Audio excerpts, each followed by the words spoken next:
Good afternoon friends. आज के बानिए निलाम एक पिज्जा।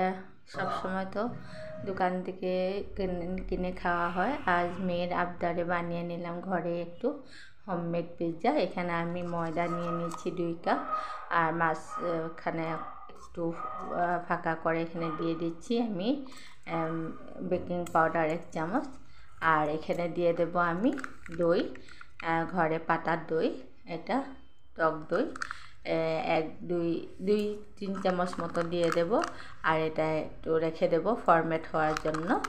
এখানে আমি ময়দা মাঝখানে এটা দিয়ে দিয়েছি আর এদিকে আমি টমেটো আর ক্যাপসিকাম আর পেঁয়াজ কেটে নেব চৌকো করে কেটে নেব।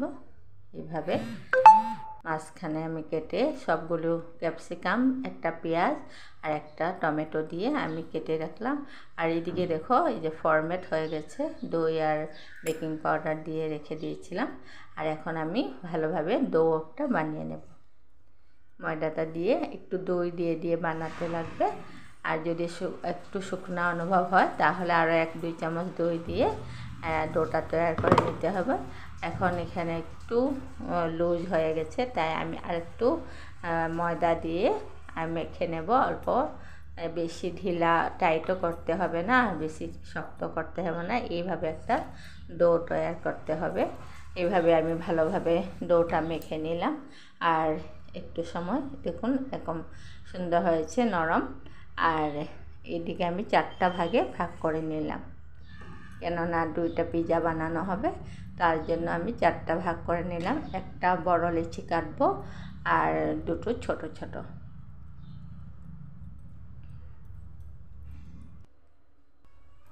একটা আমি বড় করে বানাবো আর একটা ছোট করে বানাবো। আর এইভাবে আমি একটা এখন বেলে নিচ্ছি।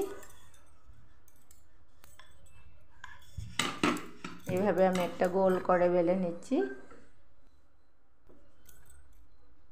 আর এভাবে আমি আরেকটা লিচি একটা ছোট বানিয়ে নিলাম।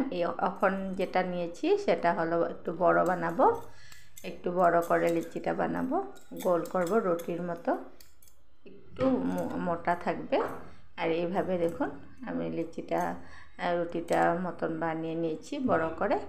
আর এখানে আমি একটা ছোট যেটা রুটির মতন বানিয়েছিলাম সেটা আমি প্রথমে একটু তাওয়াতে গরম করে, জাস্ট একটু গরম করে উল্টে পাল্টে একবারে নিয়ে রেখে দেব, একটা সাইডে প্লেটে রেখে দেব। আর এখানে আমি একটা কড়াইতে একটু স্ট্যান্ড একটা বসে প্রিহিট করার জন্য রেখে দিয়েছি গ্যাস জ্বালিয়ে।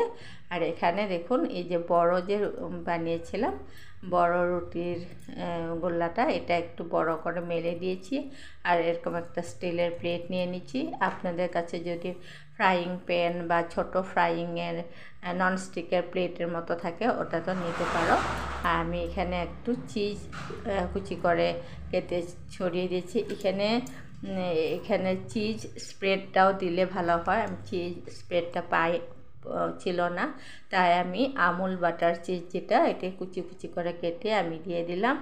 আর এখানে আমি বড়টা দিয়েছিলাম, তার উপরে আমি ছোট গোল্লা রুটিটা দিয়ে দিলাম। আর এরকম করে আমি এটাকে ফোল্ড করে দেব। এখন বুঝতে পেরেছেন আমি কেন বড় করে একটা রুটি বানিয়েছি আর একটা ছোট রুটি বানিয়েছি। এরকম করে আমি কাঁটা চামচ দিয়ে ছিদ্র করে নিতে হবে, না হলে ফুলে যাওয়ার চান্স থাকে। তার জন্য এরকম কাঁটা চামচ দিয়ে ছিদ্র করে নিতে হবে। আর এখানে আমি আগেরটা তো করে নিয়েছিলাম, নিচে যেটা রুটিটা দিয়েছি ওটা তো সেদ্ধ করে দিয়েছি, ছিদ্র করে দিয়েছি। আর এখানে আমি এরকম করে ফোল্ড করে দেব, ফোল্ড করে টিপে দিয়ে দেব আর যাতে মিলে যায় এইভাবে আমি করে দেব, টেনে মিশিয়ে দেব। এইভাবে দেখুন ডাবল হয়ে গেছে। আর এখন আমি এখানে দিয়ে দেব আবার একটু কাঁটা চামচ দিয়ে একটু ফোঁটা করে দিচ্ছি, কেননা না হলে ফুলে যাবে। এই জন্য এইভাবে এরকম করে দিতে হবে, এটা মাস্ট করতেই হবে।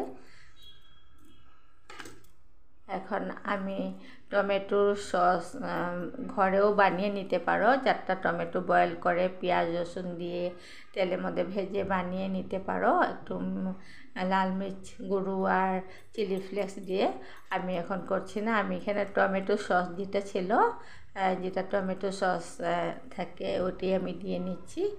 এখানে আমি টমেটো সস দিয়ে স্প্রেড করে দেব, মাঝখানে দেব, কিনারে দেব না। আর এখন আমি যেটা পেঁয়াজ আর ক্যাপসিকাম টমেটো এগুলি চৌকো করে কেটেছিলাম সেগুলো দিয়ে দিচ্ছি উপরে উপরে। আর সবগুলো আমি এখন সাজিয়ে নেব। বেবি কর্ন থাকলে আর একটু ভালো হতো। এখানে আমি একটু অরিগ্যানো দিয়ে দিচ্ছি, অরিগ্যানো স্প্রেড করে দিয়েছি, অরিগ্যানো একটু দিয়ে দিলাম। আর এখানে দিয়ে দিলাম চিলি ফ্লেক্স দিয়ে দিয়েছি। যার যতটুকু ঝাল খেতে ইচ্ছা যায় সেই রকমভাবে দিয়ে নেবে। আমি এখানে দিয়ে দিলাম। আর এখন আমি এটার উপরে একটা আমুল চিজ বাটার চৌকোটায় পাতলা করে এটা আমি 1 পিস দিয়ে দিলাম এখানে। আর এখন আমি প্রিহিট করে যে রেখেছিলাম কড়াইতে সেটাতে বসিয়ে দেব। আর আমি যে থালাটা নিয়েছি এটাতে একটু ঘি লাগিয়ে দিয়েছি, ঘি ব্রাশ করে নিতে হবে। আর ঘি লাগানোর পরেই রুটিটা দিতে হবে, পিৎজাটা। এখন আমি ঢেকে দিচ্ছি আর একটু উঠিয়ে দেখেছিলাম হচ্ছে কি না। এই যে দেখুন হয়ে গেছে প্রায়। আমি আজকে ফার্স্ট টাইম ট্রাই করেছি, দেখুন বন্ধুরা কেমন হয়েছে। খুব সুন্দরই হয়েছে, খেতেও খুব ভালো হয়েছিল। আর এই যে বানিয়ে নিলাম পিৎজা, হোমমেড পিৎজা। কেমন হয়েছে বন্ধুরা জানিও।